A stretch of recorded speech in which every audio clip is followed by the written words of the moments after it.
Okay, hey, welcome to the continuing winemaker series. Hi. Wine of the Month Club. This is, you go by doctor?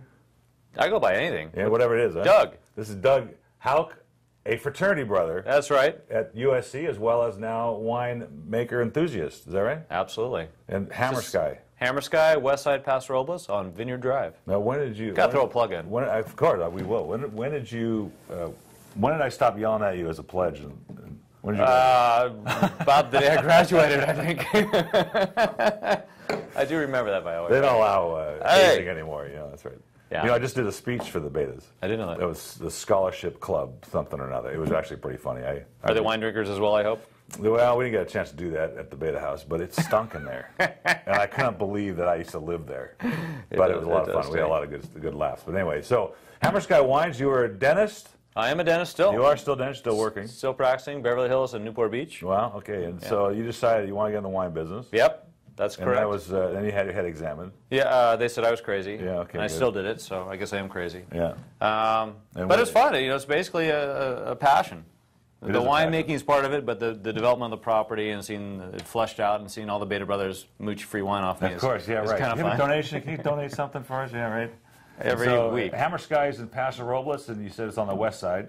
West Side, Vineyard Drive, 5 miles out 46, 5 miles up Vineyard, and it's in the Templeton Gap, which is the kind of hot zone of all the big scores recently. We're just on the edge of it. So we'll now, I have property which I'm selling now, which is on the very hot side. We're on Highway 46, which is a completely different environment than where you guys are. Right, you're east side. Yes. Okay. On the east side. So the wines coming out of the west side, they tend to be more elegant than the ones that come on the east side. And they say that. I don't want to rub you here, but yeah. No, you know, I don't have any vineyards on. I'm just trying to sell the land, so I'm not worried about it. But yeah, I'm excited you're here. Well, the soils are very particular. You know, they're Linnae Clanato 152 in that little area, and there's pockets of it. And then the coastal breezes come in the Templeton Gap, and the grapes warm up during the day, and the breeze cools them down, and they get to rest during night. So it's this real high fluctuation of highs and lows throughout the day. You know, and it fluctuates 50 degrees every day.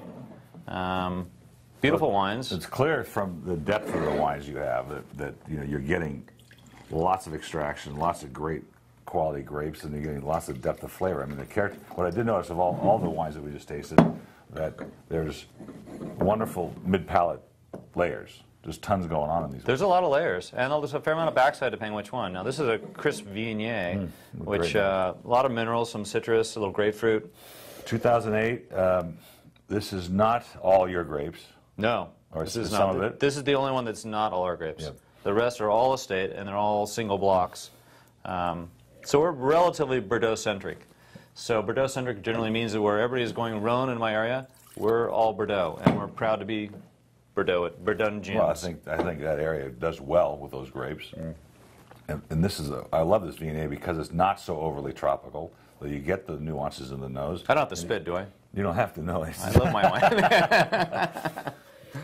I have to do this every day, you know. So it's I really enjoyed this wine, and I love the balance, and I love the weight on the tongue because it's got a little more weight than some of the stuff we usually get. So this is still West Side. This came from down the street, but we didn't have a white, and so we had to come up with the white because people love white. Right. And the Viognier is a little more crisp. You know, the Chardonnays are fantastic, but the Viognier is a little more true to the region, and it's a perfect 4 o'clock in the afternoon. That and a rosé, which we had last year, 100%. So you stopped making that? I put it into the bigger projects. And what was the demand is high, and what I think was the blend of that? 100% pure Merlot rosé. Really, but made to the white style. Oh boy, it was so beautiful. Sold out 2 years in a row, so it was kind of like, okay, the demand's back. Well, rosé's coming back. I know, and now's the season to pack it in. We're seeing a lot more here, from all over the world, of course. But for a long time, I couldn't sell them to save my life. So we're back to tasting them again. Now, this is your. This is called Open Invitation. It's really an interesting project because I had a lot of resistance on this one. It's a Zin Merlot blend, basically, almost a 40 to 50, and a little Petit Verdot in there. I mean, a Petit Syrah just to balance it out.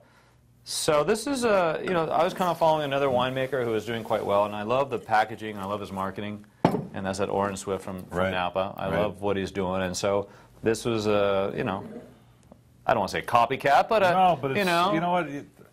first of all, a lot of people do these blends. Second, why argue with success? And you have the quality of grapes, and the depth of this wine is incredible. And what I like about it is I don't sense all these separate flavors. I'm getting one melded organization of wines instead of grapes, instead of just. Sometimes you get these kinds of blends and they just kind of layer themselves out and they kind of separate. Right. This one does not do that. This one's right, yeah. And so I'm still getting it up in my nostrils and then up underneath the zygomatic arch over here. Well, of course, yeah. I was just going to mention that about my arch, and I don't even know where that is. So, well, there's one up here, and there's one in the foot. It's great. That's blending science and art. Yeah, right. But this is it's a full body wine. Yeah. There's a lot going on in there. They're not going to pull back. In fact, most of them don't pull back. The finish and the linger is pretty long, relatively complex, and quite enjoyable. And this is what was the arch you're talking about? The zygomatic. It's right here. Yes, I'm getting a little camphor in there. I'm getting a sort of minty character, which is really cool. So many dimensions. Yeah, I was to this just wine. getting that. You're right. A little tobacco. Yeah. And a mint, Excellent. maybe. A little chocolate. Really good. And this So is, that's open this is the invitation. winery. This is the tasting room. Tasting room. We really do sell a majority of our wines at the tasting room. We do a lot direct and with you guys. So.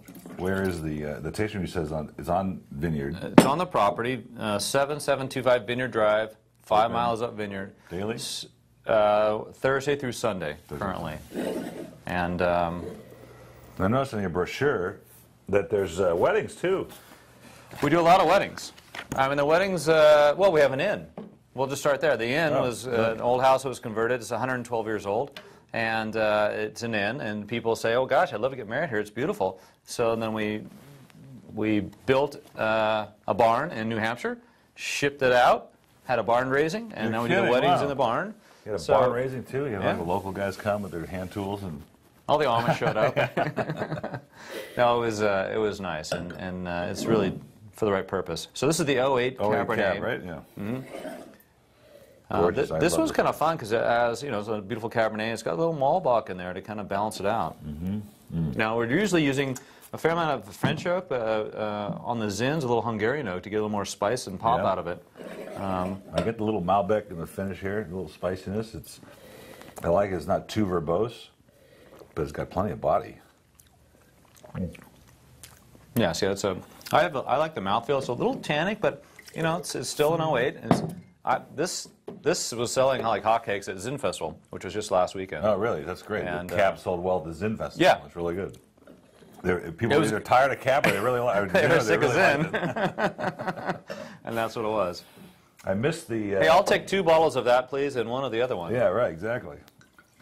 I missed the Paso Robles winemakers tasting down on the boat in Newport Beach. I try to make that every year because I actually find a lot of wines going through that tasting. Thank you so much. But we had to you were busy. pass on this. Yeah. So here's a very interesting one. I was really perplexed on what to do with this one. I was tasting on the barrel a couple of years ago and go, this is amazing. And I'm always blending it into something. And I was really confused what to do. 100% single block estate Merlot. It's really... Whoever sells Merlot anyhow. No, that's right. Well, single block. Okay, don't start that subject with me because this whole thing with sideways and people not buying Merlot because of that, which is the most absurd thing that ever happened. Absolutely true. Some stupid playwright. Yeah. And here, some of the biggest Bordeaux in the world, most expensive Bordeaux, like Petrus, are almost 100% Merlot. Beautiful. And it's finally coming back now, right? And this is a gorgeous example of Merlot from that area. I believe you're actually completely true on that. Thank you. Really.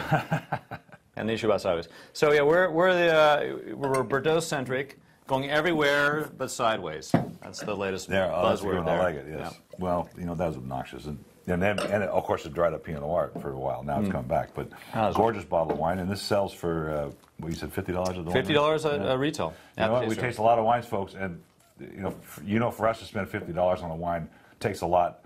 This would be worth it. Well, thank you so much. Well, it's a professional opinion. Anyway, cheers, folks. Thanks for joining us. Doug, really thank you so much. Cheers for having us. See you at the Beta House. Thank you.